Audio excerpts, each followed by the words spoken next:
Want to know how to screen mirroring from your Android device to Windows? Today I will talk about this coming up.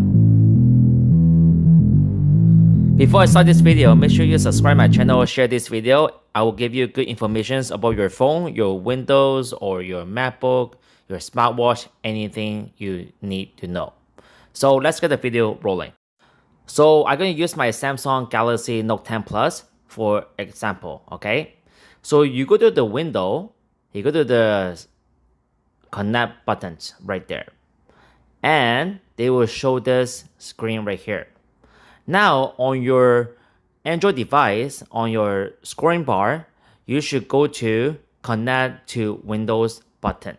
So once you've done everything, they will use the same Wi-Fi network and connect with each other. It's very simple and easy.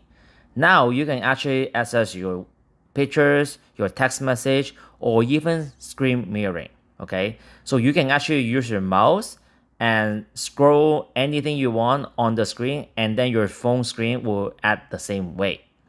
In addition, you can actually reply text message in the different windows, and you can actually access the pictures, anything you want as well too. So this is it. Very simple, easy. How you screen mirroring from your Android device to Windows 10 or even MacBook. Please subscribe my channel, share this video, and I will have another video next week. Please stay tuned and stay safe. And this is it. Peace out. Bye bye.